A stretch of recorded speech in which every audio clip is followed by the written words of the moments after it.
ঢাকা মাওয়া এক্সপ্রেসওয়েতে private car উল্টে 3 জন নিহত। হবিগঞ্জের সিএনজি স্টেশনে আগুন, পুড়ে গেছে বাস ও অটোরিকশা। ডাকসু নির্বাচন ঘিরে উৎসব মুখর ঢাকা বিশ্ববিদ্যালয়ে 5 শতাধিক মনোনয়নপত্র জমা, ছাত্রদল ও বাকশাসের পূর্ণাঙ্গ প্যানেল ঘোষণা। জুলাই সনদ নিয়ে ঐকমত্য কমিশনে মতামত দেয়া যাবে কাল দুপুর পর্যন্ত, আগেই দলীয় মতামত দিয়েছে বিএনপি। ভারতে অফিস খুলে দেশের অবমাননা করছে আওয়ামী লীগ, দিল্লিকে ঢাকার সতর্কবার্তা, অভিযোগ অস্বীকার ভারতের। মানিকগঞ্জের ঘিওর ও হরিরামপুর সংযোগ সেতুর কাজ শেষ না করেই ঠিকাদারের টাকা উত্তোলন, দুর্ভোগে এলাকাবাসী।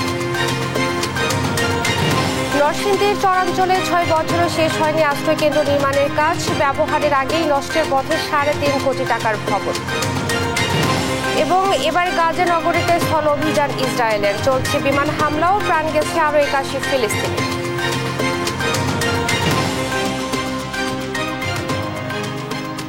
দেখছিলেন সংবাদ শিরোনাম, সঙ্গে আছি আমি ইশরাত জাহান মনি। এবারে বিস্তারিত।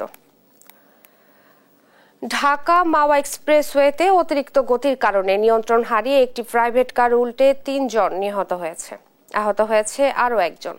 বৃহস্পতিবার সকাল 6টার দিকে এক্সপ্রেসওয়ের মুন্সিগঞ্জের শ্রীনগর উপজেলার 16 ঘর এলাকায় যাত্রী ছাউনির পাশে ঢাকামুখী লেনে ওই দুর্ঘটনা ঘটে। ফায়ার সার্ভিস জানায় প্রাইভেট কারটি মাওয়ার দিক থেকে ঢাকার দিকে যাচ্ছিল। পথে মধ্যে অতিরিক্ত গতির কারণে নিয়ন্ত্রণ হারিয়ে সড়ক বিভাজনের সঙ্গে ধাক্কা লেগে মহাসড়কে উল্টে যায়। এতে প্রাইভেট কারে থাকা 2 জনই ঘটনাস্থলেই নিহত হয়। আহত 2 জনকে উদ্ধার করে শ্রীনগর স্বাস্থ্য কমপ্লেক্সে নেয়ার পথে আরও একজনের মৃত্যু হয়। এ বিষয়ে শ্রীনগর উপজেলার স্বাস্থ্য কমপ্লেক্সের আবাসিক মেডিকেল অফিসার রুকনুজ্জামান জানান, নিহতদের বিষয়ে বিস্তারিত এখনও জানা যায়নি।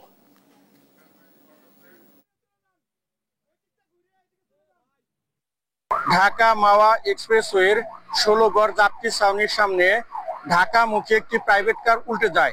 ঘটনাস্থলেই 2 জন মারা যায়। আহতদের উদ্ধার করে হসপিটালে প্রেরণ করলে চিকিৎসক একজনকে মৃত ঘোষণা করে। ঢাকা সিলেট মহাসড়কের নবীগঞ্জ উপজেলার আউশকান্দি সিএনজি রিফুয়েলিং স্টেশনে আগুনের ঘটনা ঘটেছে।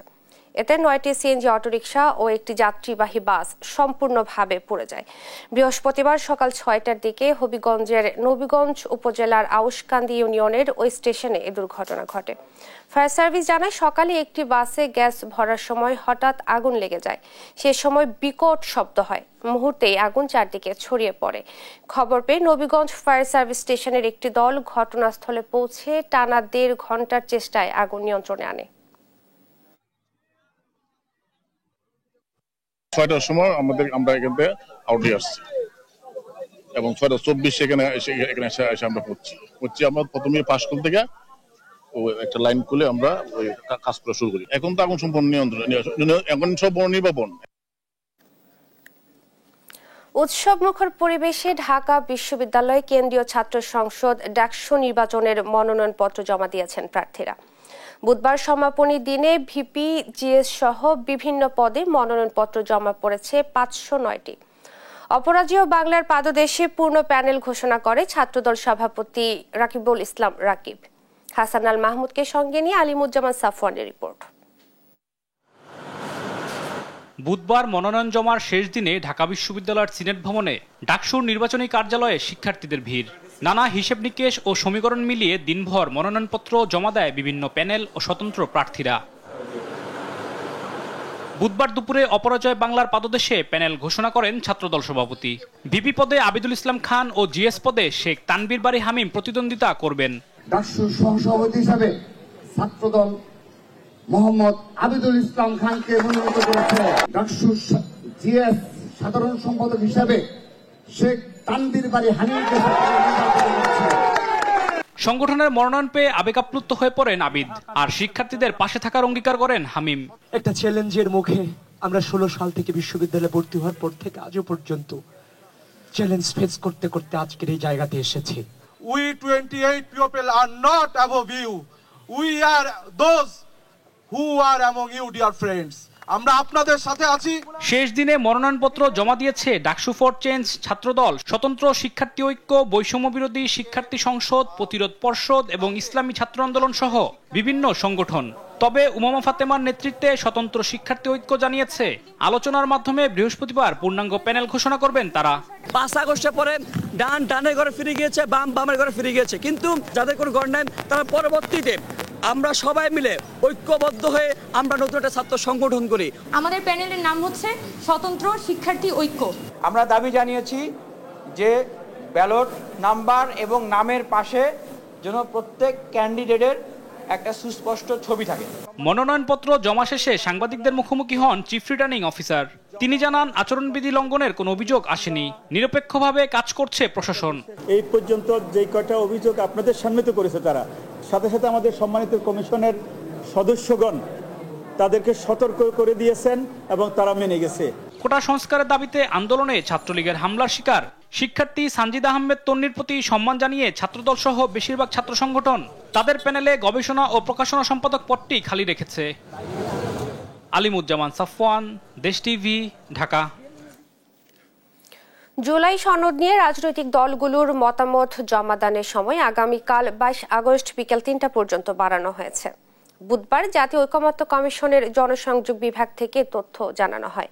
গত শনিবার মতামত চেয়ে জুলাই সনদের খসড়া রাজনৈতিক দলগুলোর কাছে পাঠায় কমিশন। জুলাই সনদের চূড়ান্ত খসড়ায় প্রস্তাবে বলা হয়েছে, এই সনদের কোনো বিধান, প্রস্তাব ও সুপারিশ সাংবিধানিক ও আইনগতভাবে বলবৎ হিসেবে গণ্য হবে বিধায় এর বৈধতা নিয়ে আদালতে কোনো প্রশ্ন তোলা যাবে না। এ সনদের যেসব সুপারিশ বাস্তবায়নযোগ্য বলে বিবেচিত সেগুলো নির্বাচনের আগেই হবে বাস্তবায়ন।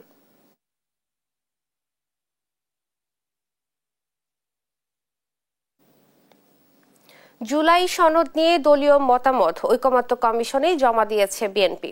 বুধবার সন্ধ্যায় ঐকমত্য কমিশনে জুলাই সনদ নিয়ে জমা দেওয়ার বিষয়টি নিশ্চিত করেছেন দলটির স্থায়ী কমিটির সদস্য সালাউদ্দিন আহমদ। 22 আগস্ট বিকেল 3টা পর্যন্ত কমিশনে মতামত জমা দিতে পারবে রাজনৈতিক দলগুলো।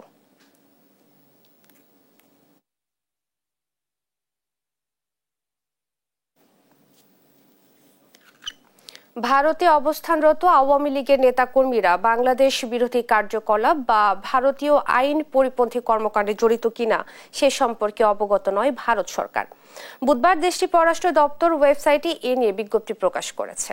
কার্যক্রম নিষিদ্ধ আওয়ামী লীগ ভারতের রাজনৈতিক কার্যালয় স্থাপন করে বাংলাদেশ বিরোধী ষড়যন্ত্র করছে, যা অবিলম্বে বন্ধ করতে দিল্লিকে অনুরোধ জানিয়ে বিবৃতি দেয় বাংলাদেশের পররাষ্ট্র মন্ত্রণালয়।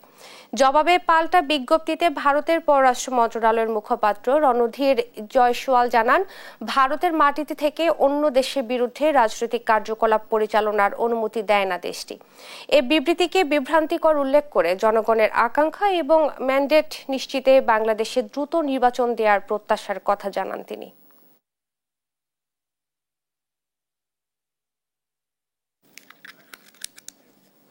স্পষ্ট ধারণা না থাকলেও পিআর পদ্ধতি জনগণের উপর চাপিয়ে দেওয়ার চেষ্টা চলছে, যার পরিণতি ভালো হবে না বলে সতর্ক করেছেন বিএনপির স্থায়ী কমিটির সদস্য নজরুল ইসলাম খান। দলের ৪৭তম প্রতিষ্ঠা বার্ষিকী উপলক্ষে বর্ণাঢ্য র্যালি, আলোচনা সভা, বৃক্ষরোপণ সহ সপ্তাহব্যাপী কর্মসূচি তুলে ধরেন তিনি। আর গণতন্ত্র পুনরুদ্ধারে আরও পথ পাড়ি দিতে হবে নেতাকর্মীরা প্রস্তুত রয়েছে বলে জানান বিএনপির সিনিয়র যুগ্ম মহাসচিব রুহুল কবির রিজভী। সাইফুল রিপনের প্রতিবেদন। বিএনপির ৪৭তম প্রতিষ্ঠাবার্ষিকী উপলক্ষে নেয়া কর্মসূচি চূড়ান্ত করা ও বাস্তবায়নে কেন্দ্রীয় কার্যালয়ে সভা করে উদযাপন কমিটি। এতে সভাপতিত্ব করেন কমিটির সভাপতি ও দলের স্থায়ী কমিটির সদস্য নজরুল ইসলাম খান। বৈঠক শেষে সংবাদ সম্মেলনে প্রতিষ্ঠাবার্ষিকী উপলক্ষে বর্ণাঢ্য র্যালি, আলোচনা সভা, বৃক্ষরোপণ সহ সপ্তাহব্যাপী কর্মসূচি তুলে ধরেন তিনি। 31শে আগস্ট ঢাকার ইঞ্জিনিয়ার্স ইনস্টিটিউটে আলোচনা সভা, 1 সেপ্টেম্বর বেলা 11টায় বিএনপির প্রতিষ্ঠাতা মহান স্বাধীনতার ঘোষক শহীদ রাষ্ট্রপতি জিয়াউর রহমান বীরোত্তমের মাজার জিয়ারত করবেন। 2রা সেপ্টেম্বর বিএনপি কেন্দ্রীয় কার্যালয়ের সামনে থেকে বর্ণাঢ্য র্যালি। 4 সেপ্টেম্বর আমাদের সকল মহানগর, জেলা, উপজেলায় বৃক্ষরোপণ, মৎস্য অবমুক্তকরণ, ফ্রি মেডিকেল ক্যাম্প, ক্রীড়া অনুষ্ঠান ইত্যাদির আয়োজন করা হবে। বিএনপির এই অন্যতম নীতি নির্ধারক বলেন, অযৌক্তিকভাবে জনগণের ওপর পিয়ার পদ্ধতি চাপিয়ে দেওয়ার চেষ্টার পরিণতি ভালো হবে না। আপনার এই এলাকায় নির্দিষ্ট কোনো এমপি থাকবে না, আপনি কোনো প্রার্থীকে ভোট দেবেন না, এই কথাগুলো আপনি বলছেন তাদেরকে, বলে তাদের মতামত চাইছে যে তারা এতে রাজি কি রাজি না। এগুলো আমরা মনে করি যে এই নিয়ে যখন ইনসিস্ট করা হয় তখন তো সন্দেহ করাই যায় আর কি, যে এটা একটা অযৌক্তিক চেষ্টা, যেটা অনিবার্য পরিণতি হতে পারে নির্বাচন অনুষ্ঠানের ক্ষেত্রে। আর গণতন্ত্র পুনরুদ্ধারে আরো বিপদসংকুল পথ পাড়ি দিতে বিএনপি নেতাকর্মীরা প্রস্তুত বলে জানান দলের সিনিয়র যুগ্ম মহাসচিব রুহুল কবির রিজভী। গণতন্ত্রকে পুনরুদ্ধারের জন্য আরো আমাদেরকে হয়তো বিপদসংকুল পথ অতিক্রম করতে হবে, এবং এই কারণে আমাদের দলের সকল পর্যায়ের নেতাকর্মী এবং জাতীয়তাবাদী শক্তি তারা প্রস্তুত। এদিকে রাজধানীর উত্তরায় মাইলস্টোন ট্র্যাজেডিতে আহত 4 জনের পরিবারের সঙ্গে সাক্ষাৎ করে আমরা বিএনপি পরিবার। এ সময় দেশ, গণতন্ত্র ও নির্বাচন নিয়ে ষড়যন্ত্র মোকাবেলায় সবাইকে ঐক্যবদ্ধ থাকার আহ্বান জানান বিএনপির যুগ্ম মহাসচিব শহীদউদ্দিন চৌধুরিয়ানী। কোন ষড়যন্ত্র আমাদেরকে গায়েল করতে পারবে না। আমরা আমাদের টার্গেটে পৌঁছতে হলে ঐক্যটাকে দৃঢ় করতে হবে, ইস্পাত কঠিন করতে হবে। এখানে আপনাদের সবার সহযোগিতা প্রয়োজন। সাইফুল রিপন, দেশ টিভি, ঢাকা। অভিনন্দন।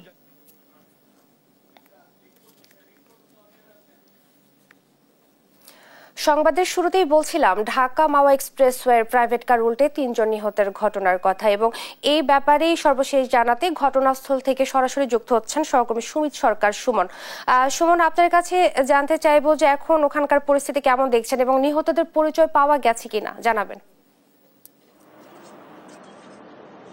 জি, ধন্যবাদ আপনাকে। আপনি আসলে যেমনটি বলছিলেন, আজ সকাল 6টায় কিন্তু একটি মর্মান্তিক দুর্ঘটনা ঘটে। একটি প্রাইভেট কার কিন্তু বেপরোয়া গতির কারণে নিয়ন্ত্রণ হারিয়ে কিন্তু সড়কে কিন্তু উল্টে যায়। সেখানে কিন্তু ঘটনাস্থলে 2 জন নিহত এবং আহত অবস্থায় 2 জনকে স্বাস্থ্য কমপ্লেক্সে নিলে সেখানে কিন্তু আরো 1 জনের মৃত্যু হয় বলে আমরা সেটি জানতে পেরেছি। এখানে কিন্তু আমরা যেটি জেনেছি, একটি প্রাইভেট কার কিন্তু তারা ভাড়া করে কিন্তু ঢাকার দোহার থেকে তারা মাওয়া হয়ে ঢাকার উদ্দেশ্যে তারা যাচ্ছিলেন।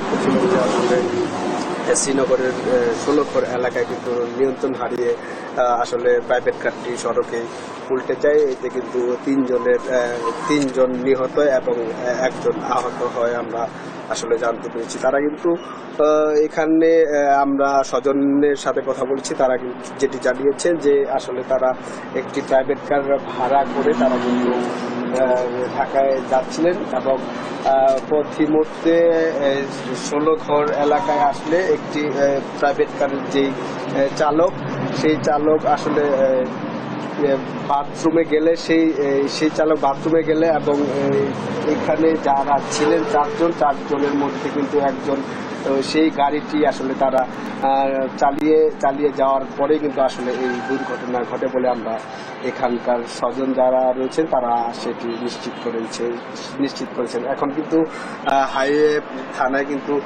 2টি লাশ রয়েছে, সেই লাশ 2টি কিন্তু আসলে হস্তান্তর করার প্রক্রিয়া চলছে বলে আমরা আসলে জানতে পেরেছি। তো এই ছিল আমার কাছে ঢাকা মহাসড়ক থেকে এক্সপ্রেসওয়ে থেকে সবশেষ খবর।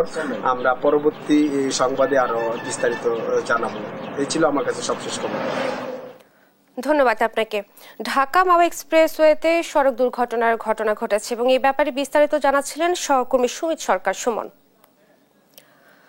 ত্রয়োদশ জাতীয় সংসদ নির্বাচন সামনে রেখে আগামী 10 সেপ্টেম্বর ভোট কেন্দ্রের খসড়া তালিকা প্রকাশ করবে নির্বাচন কমিশন।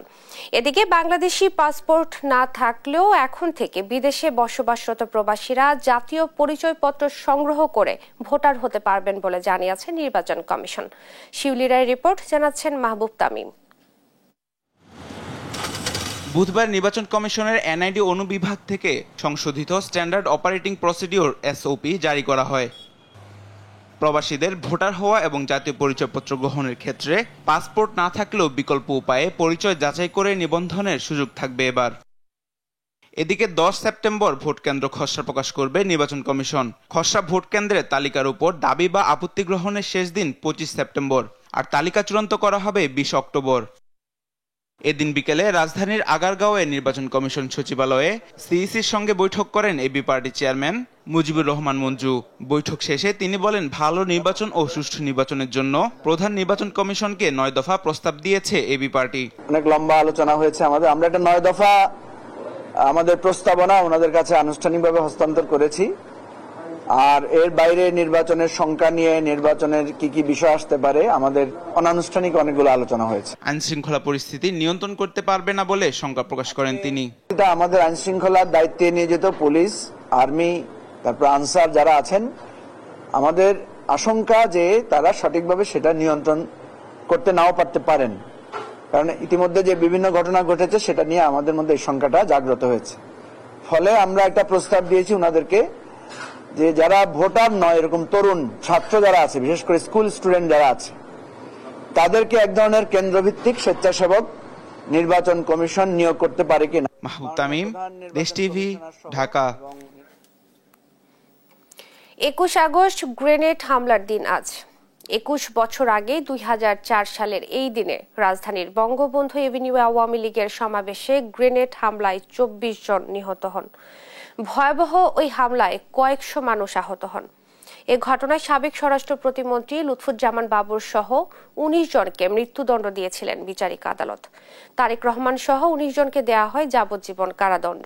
পরে হাইকোর্টে এসে খালাস পান সকল আসামি। খালাসের বিপক্ষে রাষ্ট্রপক্ষের আপিলের উপর শুনানি চলছে।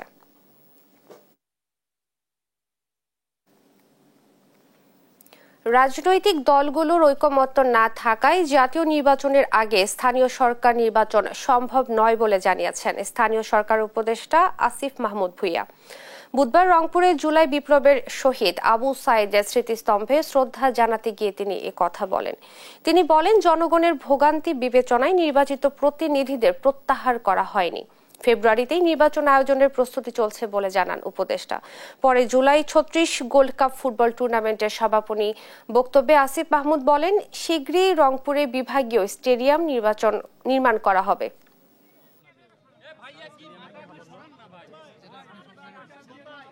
নির্বাচনের বিষয়ে সরকার ফেব্রুয়ারিতে নির্বাচন দেওয়ার জন্যই সকল ধরনের প্রস্তুতি গ্রহণ করছে। আপনারা দেখেছেন বিভিন্নভাবে সরকারের বিভিন্ন বক্তব্যে, প্রেসিংয়ের বক্তব্যে আপনারা দেখেছেন। এখন জুলাই সনদের বিষয়ে রাজনৈতিক দলগুলো এবং ঐকমত্য কমিশনের যে বৈঠক, সেখানে একটা ঐকমত্যে আসা গেলে আমরা নির্বাচনের দিকে আরও দৃঢ়ভাবে আগাতে পারব। স্বল্প খরচে জনবল পাঠাতে সৌদি আরবের সঙ্গে চুক্তির খসড়া চূড়ান্ত হয়েছে। আর প্রয়োজনীয় দক্ষতা অর্জন করলেই আগামী 5 বছরের মধ্যে জাপানে হতে যাচ্ছে 1 লাখ শ্রমিকের কর্মস্থল। বুধবার প্রবাসী কল্যাণ ও বৈদেশিক কর্মসংস্থান মন্ত্রণালয়ের গেল 1 বছরের কার্যক্রম নিয়ে সংবাদ সম্মেলনে এসব তথ্য তুলে ধরেন উপদেষ্টা ডক্টর আসিফ নজরুল। পাশাপাশি ইউরোপের শ্রমবাজার সম্প্রসারণে সরকার মনোযোগী বলেও জানান তিনি। বিস্তারিত মোহাম্মদ আলাউদ্দিনের রিপোর্টে। রেমিটেন্স যোদ্ধা খ্যাত প্রবাসীদের উন্নয়নে দায়িত্বের শুরু থেকেই তৎপর অন্তর্বর্তী সরকার। এজন্য প্রবাসী কল্যাণ ব্যাংকে সুদ হার কমানো, বিমানবন্দরে আলাদা লাউঞ্জ সহ নানান সুবিধার ব্যবস্থা করেছে সরকার। স্বল্প খরচে জনবল পাঠাতে সৌদি আরবের সঙ্গে চুক্তির খসড়া চূড়ান্ত হয়েছে বলে জানিয়েছেন প্রবাসী কল্যাণ ও বৈদেশিক কর্মসংস্থান উপদেষ্টা ডক্টর আসিফ নজরুল। বুধবার এই মন্ত্রণালয়ের গেল 1 বছরের কার্যক্রম তুলে ধরেন তিনি। শ্রমবাজার সম্প্রসারণে মধ্যপ্রাচ্যের পাশাপাশি ইউরোপের সঙ্গেও চুক্তির পরিকল্পনা হচ্ছে বলেও জানান আসিফ নজরুল। বাংলাদেশের ইতিহাসে প্রথমবারের মতো সৌদি আরবের সাথে আমরা একটা নিরাপদ প্রবাসী শ্রমিক পাঠানোর জন্য নিরাপদে যেতে পারে, কম খরচে যেতে পারে, এটা লক্ষ্যে একটা চুক্তি করছি। চুক্তিটার খসড়া চূড়ান্ত হয়েছে, জাস্ট সাইনিং এর ডেট ঠিক করার আলোচনা চলছে। ইউরোপ, জাপান, কোরিয়াতে দক্ষ শ্রমিক পাঠানোর দিকে জোর দিয়েছি। আমরা অনেকগুলা দেশের সাথে সমঝোতা স্বাক্ষর করেছি। এ সময় জাপানে আগামী 5 বছরে 1 লাখ দক্ষ শ্রমিক পাঠানোর কথা জানিয়ে উপদেষ্টা আরো বলেন, এখন থেকে সৌদি, ওমান ও জর্ডানে নিয়মিত নারী শ্রমিক নেওয়া হবে। জাপানে আমাদের মাননীয় প্রধান উপদেষ্টা বলেছেন, আমাদের লক্ষ্যমাত্রা আছে আগামী 5 বছরে 1 লক্ষ শ্রমিক পাঠানোর জন্য, দক্ষ শ্রমিক। সৌদি আরব, জর্ডান, ওমানে অনিয়মিত নারী শ্রমিকদের নিয়মিত করার ব্যবস্থা নেওয়া হয়েছে। এসব দেশের জন্য দক্ষ শ্রমিক গড়তে এরই মধ্যে দেশের 44টি টেকনিক্যাল ট্রেনিং সেন্টারে প্রশিক্ষণ দেয়া হচ্ছে বলেও জানান ডক্টর আসিফ নজরুল। আমরা 44টা টিটিসিতে জাপানিজ, ইংরেজি, চাইনিজ এবং কোরিয়ান ভাষা কোর্স করছি। মোহাম্মদ আলাউদ্দিন, দেশ টিভি, ঢাকা। 4 দিনের সরকারি সফরে ঢাকায় এসেছেন পাকিস্তানের বাণিজ্য মন্ত্রী জাম কামাল খান। বুধবার এক বার্তায় এ তথ্য জানায় ঢাকার পাকিস্তান হাই কমিশন। ঢাকায় পৌঁছানোর পর বাণিজ্য উপদেষ্টা শেখ বশির উদ্দিন এবং বাংলাদেশে নিযুক্ত পাকিস্তানের হাই কমিশনার ইমরান হায়দার তাকে অভ্যর্থনা জানান। 21 আগস্ট থেকে 24 আগস্ট পর্যন্ত সফরকালে জাম কামাল খান বাংলাদেশি প্রতিপক্ষ, ঊর্ধ্বতন সরকারি কর্মকর্তা এবং শীর্ষস্থানীয় ব্যবসায়ী প্রতিনিধিদের সঙ্গে উচ্চ পর্যায়ের বৈঠক করবেন এবং বাণিজ্য ও বিনিয়োগে সহযোগিতার নতুন পথ অন্বেষণ করবেন।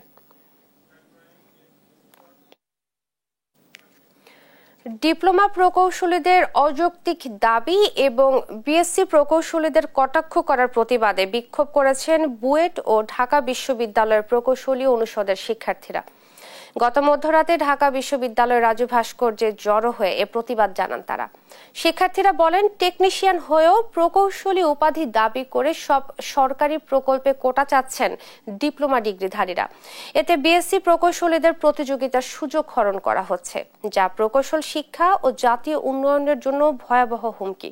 প্রেস কনফারেন্সে প্রকাশ্যে বিএসসি প্রকৌশলীদের কটাক্ষকারীকে 24 ঘন্টার মধ্যে ক্ষমা চাওয়ার আলটিমেটাম দিয়েছেন তারা।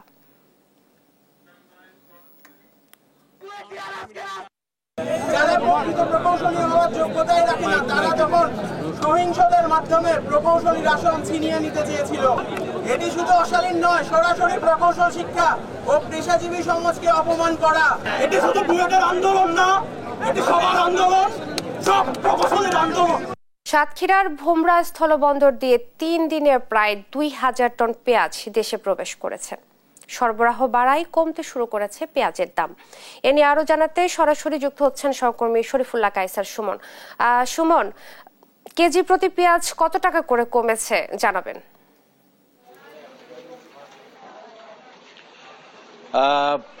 ইশরাত, দাঁড়িয়ে আছি সাতক্ষীরার সুলতানপুর বড় বাজারে। এখানে হচ্ছে পাইকারি এবং খুচরা দরে পেঁয়াজ বিক্রি হয়ে থাকে, কেনা হয়ে থাকে। এখানে সকাল থেকে কিন্তু ভোমরা বন্দর থেকে পাঠানো যে ভারতীয় পেঁয়াজ, সেই পেঁয়াজ ট্রাকে করে আসতে শুরু করেছে এবং ট্রাক থেকে নেমে যেসব পাইকারি যেসব জায়গা দোকান, সেসব জায়গা থেকে কিন্তু বিক্রি হচ্ছে এবং পেঁয়াজের দাম যেটি সেঞ্চুরি হাঁকিয়েছিল, সেই সেঞ্চুরি হাঁকানো পেঁয়াজ এখন 65 থেকে 75 টাকা কেজি দরে বিক্রি হচ্ছে প্রকারভেদে এবং এর ফলে মানুষের মধ্যে স্বস্তির যে জায়গা, সেই স্বস্তির জায়গা আসা শুরু হয়েছে। আর রবিবার থেকে ভারতীয় পেঁয়াজ আসা শুরু করেছিল প্রায় 5 মাস বন্ধ থাকার পর। এই খবর পাওয়ার পর থেকেই কিন্তু বাজার দরটি আসলে নামতে শুরু করে। এরপরে ইশরাত, আমরা দেখেছি যে কাস্টমসের সাথে কথা বলে ভোমরা বন্দর এবং কাস্টমস কর্তৃপক্ষ আমাদেরকে জানিয়েছে যে প্রায় 3000 মেট্রিক টন পেঁয়াজ ইতিমধ্যে রবিবার থেকে এই পর্যন্ত পেঁয়াজ কিন্তু ভোমরা স্থল বন্দর দিয়ে বাংলাদেশে প্রবেশ করেছে। আশা করা যাচ্ছে যে এই পেঁয়াজ ক্রমাগত প্রবেশ করতে থাকলে আসলে যে পেঁয়াজের বাজারের যে স্থিতিশীলতা, দরের যে সাধারণ মানুষের নাগালের মধ্যে নিয়ে আসার প্রচেষ্টা, সেটা অনেকটা সফল হবে। এই ছিল ইশরাত সর্বশেষ। ধন্যবাদ আপনাকে। পেঁয়াজের আমদানি বাড়ায় দাম কমতে শুরু করেছে এবং এই ব্যাপারে বিস্তারিত জানাচ্ছিলেন সহকর্মী শরীফুল্লাহ কায়সার সুমন। মানিকগঞ্জের ঘিওর ও হরিরামপুর উপজেলায় ব্রিজ নির্মাণের উদ্যোগ নিলেও কাজে নেই অগ্রগতি। কাজ না করেই টাকা উত্তোলনের অভিযোগ ঠিকাদার প্রতিষ্ঠানের বিরুদ্ধে। আর এতে চরম দুর্ভোগে পড়েছেন 2 উপজেলার শিক্ষার্থী, রোগী, কৃষিজীবী সহ হাজারো বাসিন্দা। নতুন টেন্ডারের মাধ্যমে ব্রিজ নির্মাণের আশ্বাস দিয়েছে কর্তৃপক্ষ। আব্দুল আলিমের তথ্যচিত্রে জানাচ্ছেন শায়লা খান। 2022-2023 অর্থবছরে মানিকগঞ্জের ঘিওর উপজেলার বানিয়াজুড়ি নালী বেড়িবাঁধ সড়কে ব্রিজ নির্মাণের উদ্যোগ নেয় এলজিইডি। 56 মিটার দৈর্ঘ্যের ব্রিজটি নির্মাণের কাজ পায় ঠিকাদারি প্রতিষ্ঠান মেসার্স খান মাকসুদ জেবি, যার নির্মাণ মূল্য ধরা হয় 3,78 লাখ টাকা। নির্ধারিত সময় কাজ শেষ হওয়ার কথা থাকলেও কাজে নেই অগ্রগতি, খোঁজ নেই ঠিকাদার প্রতিষ্ঠানটির। অভিযোগ রয়েছে 3টি পিলার নির্মাণ করে বাজেটের অর্ধেক টাকা নিয়ে পালিয়েছে ঠিকাদার।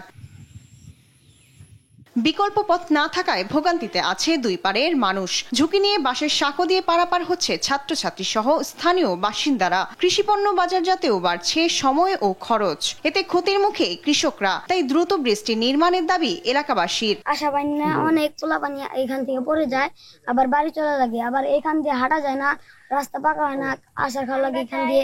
সামনা নিয়ে যাওয়া খুব কঠিন কষ্ট। এই যে মেঘ বৃষ্টি এলে আমরা যাই রিভিন্নে, এই যে কালকে মাল নিয়েছি যে আজকে যাইতেছি ইস্টিবাড়ি যাওয়াচ্ছি। আমরা চাই এখন যে ব্রিজ হয়ে গেলে আমরা আরামে চলাফেরা করতে পারি।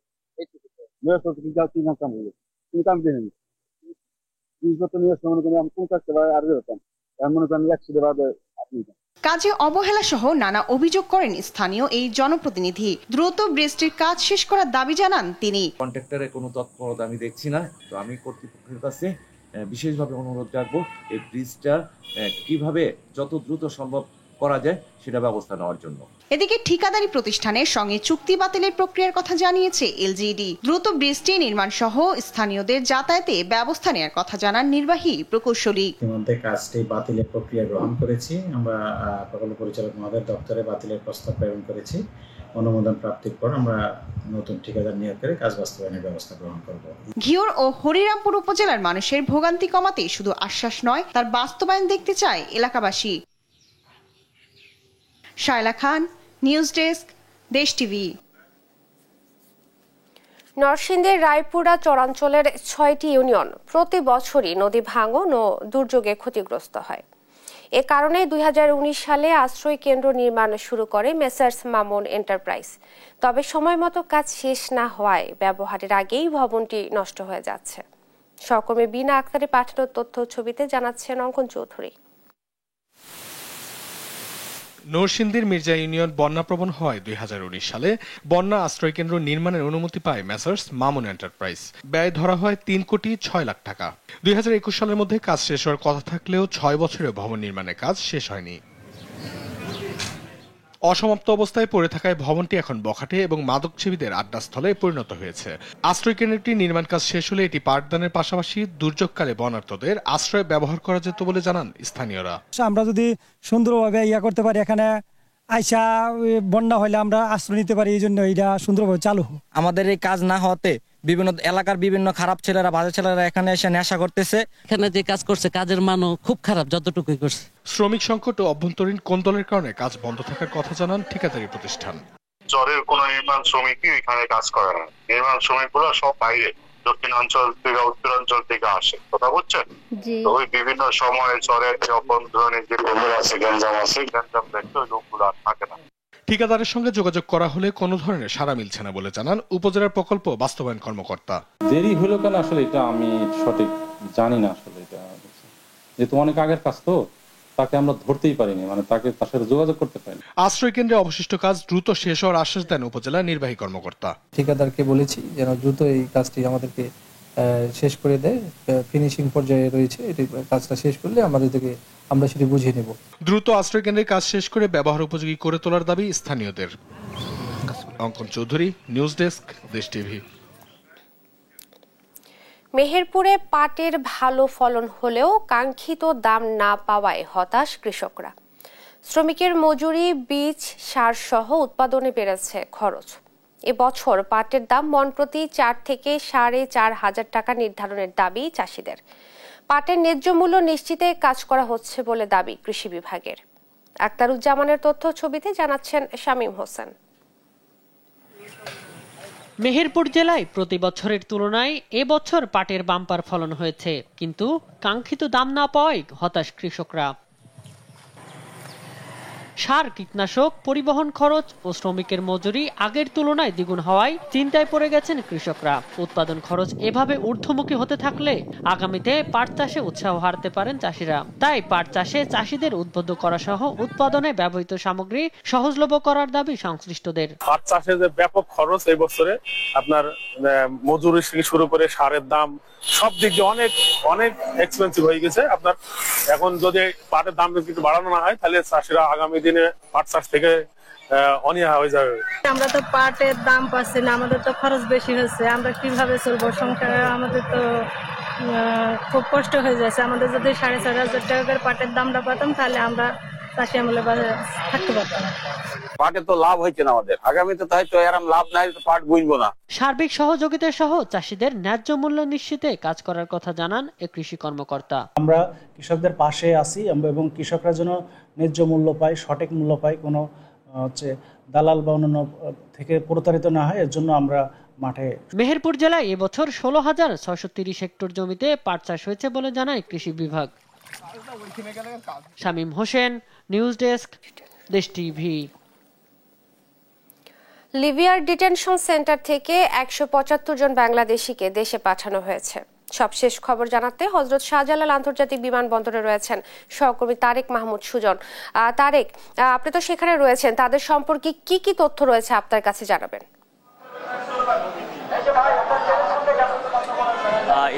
যেমনটি জানেন, আজ কিন্তু সকাল 6:30টার দিকে লিবিয়ার একটি বিমানে করে কিন্তু 175 অবৈধ বাংলাদেশি কিন্তু দেশে ফিরেছেন এবং তারা দীর্ঘদিন লিবিয়ার একটি ডিটেনশন সেন্টারে কিন্তু তারা আটক অবস্থায় ছিলেন এবং তাদের স্বজনদের সঙ্গে কথা বলেছি। তারা যেমনটি জানিয়েছেন তারা কিন্তু 5-6 লাখ টাকা খরচ করে প্রথমে লিবিয়ায় গেছেন, তারপর প্রতি গেম যেটা বলে যে ভূমধ্য সাগর দিয়ে যে পদক্ষেপটা নেওয়া হয় ইতালি যাওয়ার, সেই প্রতি গেমে কিন্তু 5-6 লাখ টাকা করে তারা সে দালাল চক্রের হাতে দেওয়া লাগে।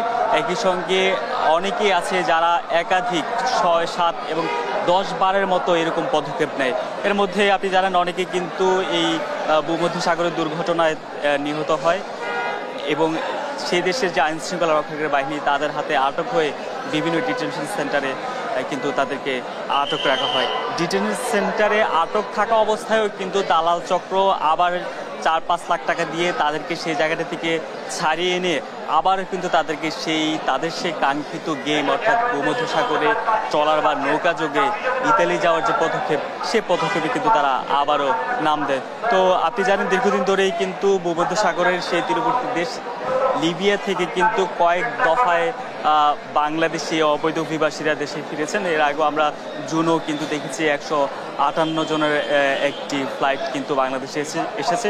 তো এই মুহূর্তে যে 175 যাত্রী যারা লিবি থেকে এসেছে তারা ভিতরে রয়েছেন। আন্তর্জাতিক অভিবাসন সংস্থা কর্তৃপক্ষ কিন্তু তাদের সঙ্গে তাদের যেই প্রসিডিউর রয়েছে, কাগজপত্র বা তাদের তথ্যাদি নেওয়া, সেগুলো চলছে এবং দেশের যে গোয়েন্দা সংস্থা বা অন্যান্য আইন শৃঙ্খলা রক্ষাকারী বাহিনী তারা কিন্তু তাদের সার্বিক পরিচয় বা সেখানে অনেকে তারা নানানভাবে নির্যাতনের শিকার হয়েছে এবং যেই দালাল চক্রের মাধ্যমে গিয়েছেন সে তথ্যাদি তারা কিন্তু এই মুহূর্তে দিচ্ছে। তো আমরা আরেকটি কথা, যেটা গতকাল কিন্তু লিবিয়ায় যে ত্রিপলি বাংলাদেশি দূতাবাস রয়েছে সেই দূতাবাস থেকে কিন্তু বলা হয়েছে বাংলাদেশে যারা এই দালাল চক্রের খপ্পরে পড়ে নানা প্রলোভনে অল্প টাকা ইতালি যাওয়ার যে প্রলোভনের মধ্যে ফাঁদে পড়ে, সে ফাঁদে যাতে না পড়ে বৈধভাবে বিদেশ যাওয়ার চেষ্টা করেন এবং এভাবে রিস্ক নিয়ে যাতে কেউ এই চেষ্টা না করে। তো আরও কিছুক্ষণ সময় লাগতে পারে, তারা বের হলে তাদের সঙ্গে কথা বলে আরও বিস্তারিত জানাতে পারবো। ইশরাত, ধন্যবাদ আপনাকে। লিবিয়ার ডিটেনশন সেন্টার থেকে 175 জন বাংলাদেশিকে দেশে ফেরত পাঠানো হয়েছে এবং এই ব্যাপারে বিস্তারিত জানাচ্ছিলেন সহকর্মী তারেক মাহমুদ সুজন।